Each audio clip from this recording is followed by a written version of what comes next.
Hello everyone, welcome to my YouTube channel Be Mathematic, and today we are going to discuss the values of trigonometric ratios for 45 degree angle.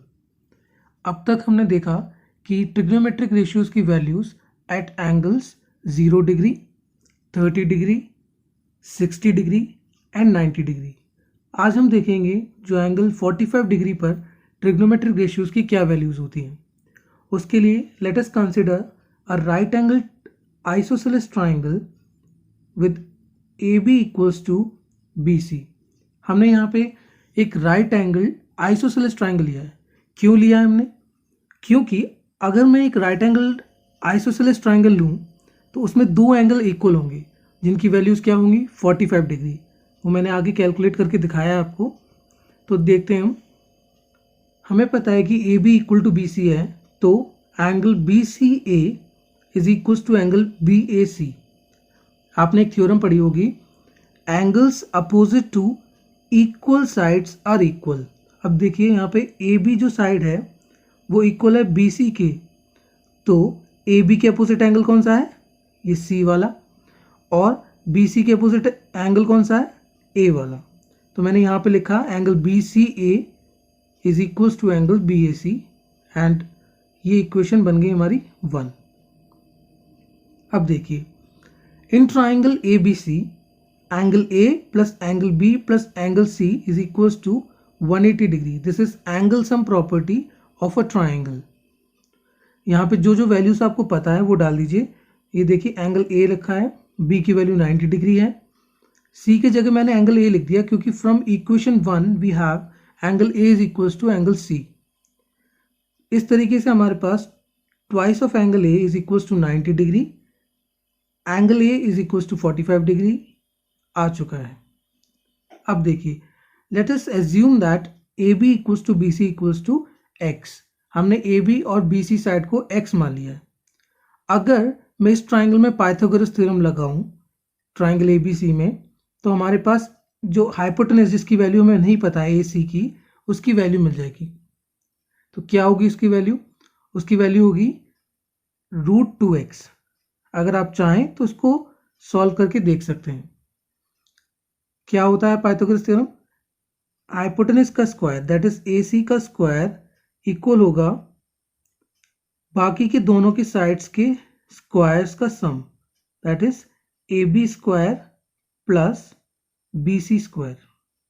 तो यहाँ पर AB और BC की value x डाल दीजिए और AC की value आपके पास आ जाएगी √2x. अब हम निकालेंगे साइन 45 की वैल्यू. उसके लिए देखिए, साइन C मैंने कंसिडर किया है. यहाँ पे C एंगल के रेस्पेक्ट में देख रहा हूँ, तो C एंगल के रेस्पेक्ट में साइन का फॉर्मूला क्या होता है?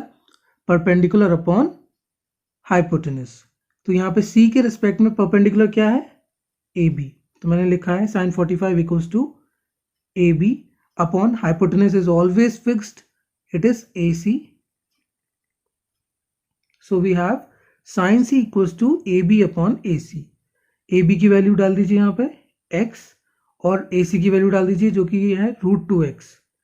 यहाँ पे x से x कैंसिल आउट हो जाएगा और आपके पास साइन 45 की वैल्यू आ जाएगी 1 अपॉन √2. अब देखते हैं cos C की value. cos C is equals to cos C की वैल्यू कितनी है? 45 डिग्री.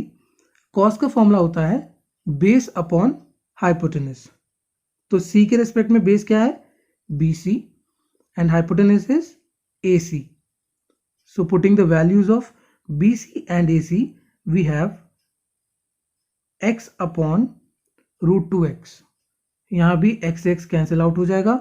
आपके पास cos 45 की वैल्यू भी 1 अपॉन √2 आ जाएगा. अब देखते हैं tan 45 की value. tan C is equals to tan 45 degree, क्योंकि C की वैल्यू 45 डिग्री है. हमें पता है कि tan का फॉर्मूला होता है परपेंडिकुलर अपॉन बेस.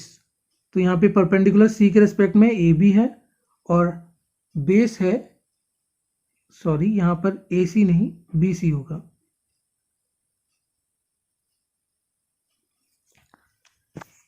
AB की वैल्यू हमने डाली x और BC की वैल्यू डाली हमने x.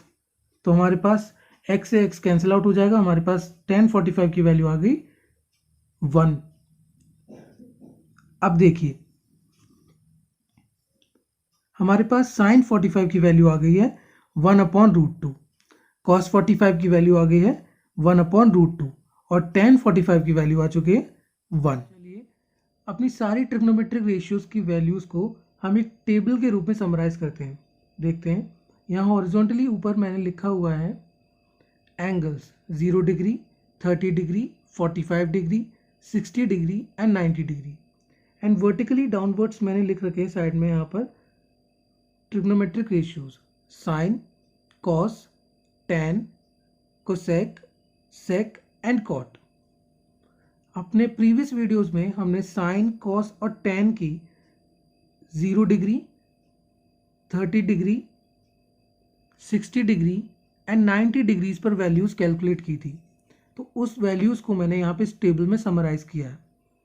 साइन 0 की वैल्यू होती है 0, साइन 30 की वैल्यू होती है 1/2, साइन 45 की वैल्यू होती है 1/√2, sine 60 is equals to √3/2 and sine 90 equals to 1। अब देखिए अगर आप साइन की वैल्यूज को एक बार याद कर लें तो आप पूरी टेबल को आराम से बना सकते हैं, आपको बाकी वैल्यूज याद करने की भी जरूरत नहीं पड़ेगी। देखिए कैसे, साइन की वैल्यूज याद कर लीजिए इन एन ऑर्डर 0, 1/2, 1/√2, √3/2 एंड 1। अब कॉस को लिख लीजिए और साइन की जो वैल्यूज हमने याद की थी उसको उल्टे तरीके से लिखना शुरू करिए। यहाँ से 1, √3/2, 1/√2, 1/2 एंड 0। देखिए साइन की वैल्यूज को मैंने रिवर्स ऑर्डर में लिखा है यहाँ पर, तो कॉस की वैल्यूज बन चुकी है। अब देखिए tan की वैल्यूज, tan आपको पता है पहले वीडियोस में मैं बात कर चुका हूं कि साइन अपॉन कॉस tan देता है, मतलब tan theta equals to sine theta upon cos theta.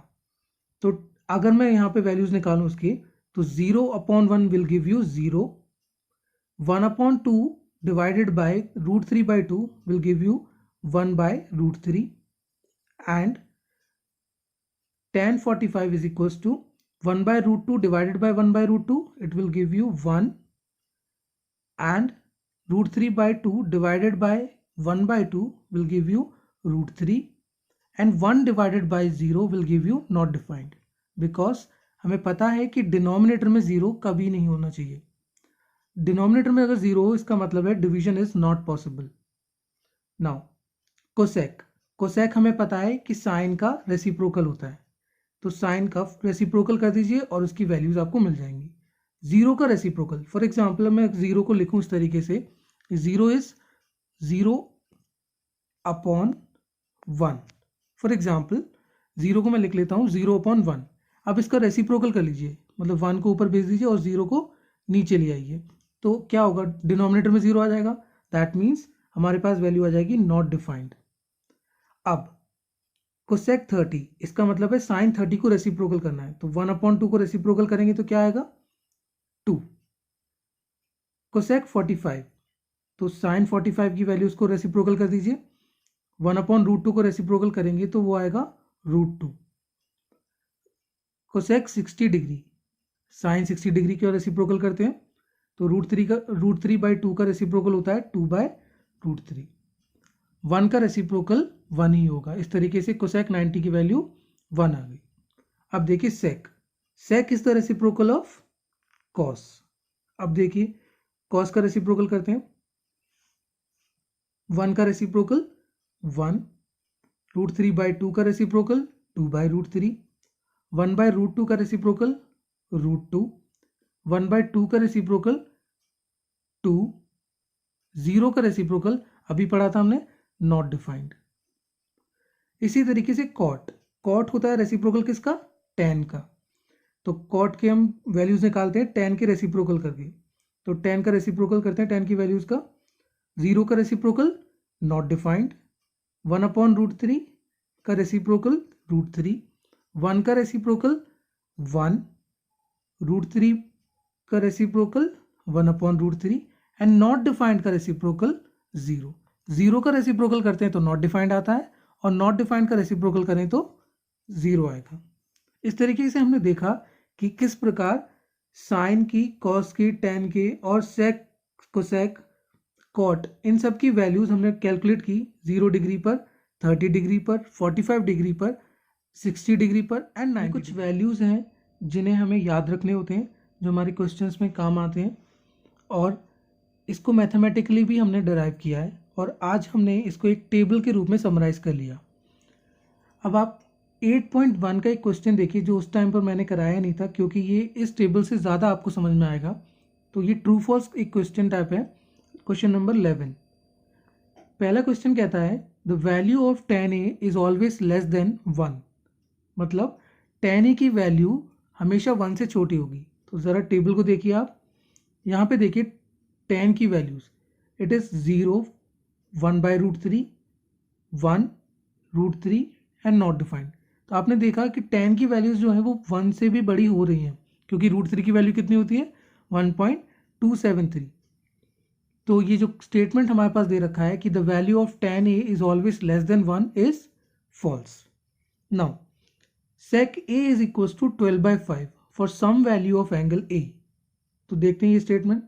इससे पहले आप ये देख लीजिए, sec a is equal to 12/5 का मतलब है 2.4। तो अब sec की टेबल देखिए, sec की टेबल में हमारी वैल्यूज है 1, 2/√3, √2, 2 एंड नॉट डिफाइंड। तो आप देख रहे हैं कि यहाँ 2 से बड़ी वैल्यूज भी हो सकती हैं, 60 से 90 के बीच में, 60 डिग्री एंगल और 90 डिग्री एंगल के बीच में 2 से बड़ी वैल्यूज हो सकती हैं। इसका मतलब ये स्टेटमेंट हमारा ट्रू हो गया। थर्ड देखिए, cos a is the abbreviation used for the cosecant of angle a। तो ये तो हमने पहली वीडियो में ही पढ़ा था कि cos का एब्रिविएशन क्या होता है, कोसाइन होता है, ना कि कोसिकेंट होता है। तो ये स्टेटमेंट भी फॉल्स है।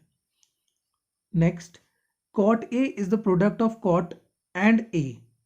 ये भी साफ साफ फॉल्स है, क्योंकि cot a is not the product of cot and a।